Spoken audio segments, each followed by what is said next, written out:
समेटने चले हैं, जगाने चले हैं। आज मुल्क पर मोदी का शासन एक कहर के रूप में है।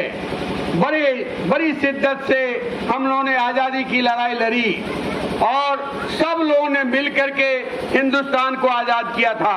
हिंदुस्तान की आजादी में हिंदू, मुसलमान, सिख, पारसी सब लोगों ने मिलकर के काम किया था और अंग्रेजों को हमने भगाने का काम किया था। और उस आंदोलन के बुनियाद पर भारत में ऐसा संविधान बना जो संविधान संपूर्ण दुनिया में अनोखा संविधान है। सारे जहां से अच्छा हिंदुस्तान हमारा। वो संविधान बराबरी का अधिकार देता है, दलितों को बराबरी का अधिकार देता है, अति पिछड़ों को बराबरी का अधिकार देता है, अक़लियत समाज को बराबरी का अधिकार देता है, इबादत का बराबरी का अधिकार देता है। लेकिन ये मोदी सरकार जब से आई है हमारे संविधान को तहस-नहस कर रही है, हमारे संविधान के पन्ने पन्ने को फाड़ रही है और हिंदुस्तान में सांप्रदायिक फांसीवाद का नंगा नाच चल रहा है। इसके खिलाफ संपूर्ण देश में एक महागठबंधन बना है, इंडिया गठबंधन बना है। हम सब लोग मिलकर के इस बात का शपथ ले रहे हैं कि हम भारत को बचाएंगे, भारत के संविधान को बचाएंगे, बाबा साहब अम्बेडकर के संविधान को बचाएंगे, मौलाना अब्दुल कलाम आजाद के संविधान को बचाएंगे और इस तरह से हम फांसीवादी शासन को, फांसीवादी निजाम को भारत में नहीं चलने देंगे। ये हमारा मुहिम है। बिहार में भोजपुर के इलाके में, मगध के इलाके में, सारण चंपारण के इलाके में और मिथिला तिरहुत के इलाके में हमारी यात्रा निकली हुई है। हम इस यात्रा के माध्यम से समाज को जोड़ने चले हैं। हम इस बात को आपके बीच में रखने चले हैं कि ये बिहार में जो सरकार है, मोदी जी की जो डबल इंजन की सरकार है, ये डबल पॉकेट मार सरकार है। डबल पॉकेट मार सरकार है। आप दुकान पर जाइएगा, कोई भी सामान खरीदिएगा तो उस पर जीएसटी आपको देना पड़ेगा। बच्चों का किताब खरीदिएगा, जीएसटी देना पड़ेगा। बच्चों का कॉपी खरीदिएगा, उस पर जीएसटी आपको देना पड़ेगा। दवा के दुकान में दवा लेने जाइएगा तो आपको जीएसटी देना पड़ेगा। और ये तमाम जीएसटी कलेक्ट करके, तमाम तरह के टैक्स को कलेक्ट करके ये मोदी सरकार अंबानी अडानी को मजबूत कर रही है। हिंदुस्तान में अंबानी अडानी की संपत्ति दिन दुगुना 400 गुना बढ़ रहा है, गरीब और गरीब होता जा रहा है। हम ये स्मार्ट मीटर घरों में जबरदस्ती थोप दिया गया है। स्मार्ट मीटर कहाँ तो तय था, चिरागा हर से एक शहर के लिए, कहाँ तो मैसर नहीं इस शहर के लिए।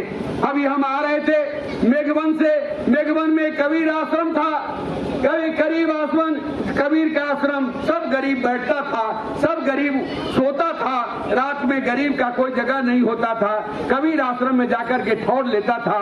उस कबीर आश्रम पर स्मार्ट मीटर ठोक दिया गया है और 932 रुपए का एक महीना का जब बिल आया तो बिजली काट दिया गया है।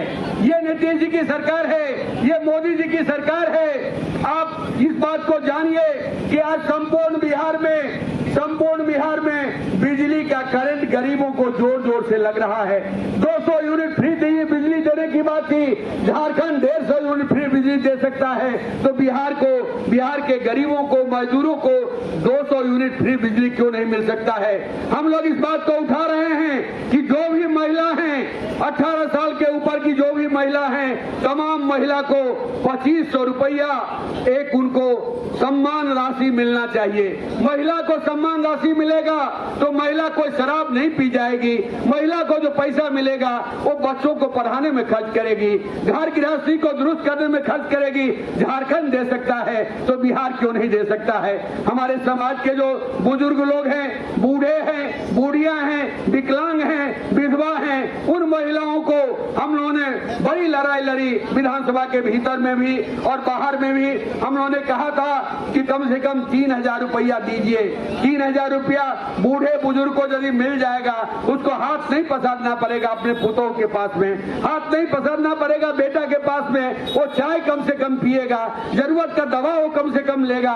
और बड़ी दवाओं बनाने के बाद तो नीतीश जी ने चलिए 400 से 1100 हुआ। ये लाल झंडा आंदोलन की जीत है, ये महागठबंधन के आंदोलन की जीत है। सभी बुजुर्ग को, सभी महिला को 1100 रुपया हर महीना मिलेगा।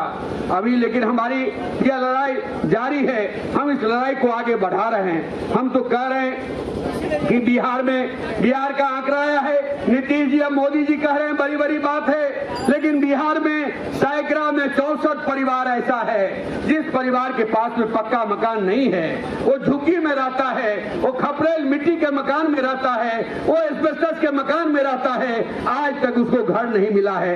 उन गरीबों को घर मिलना चाहिए। जो लोग जहां गरीब बसा हुआ है उन परिवारों को बास्केट खर्चा मिलना चाहिए। इससे बिहार का विकास होगा। अरे बिहार का विकास होगा, गरीब का विकास होगा, तब बिहार का विकास होगा। हमारे समाज में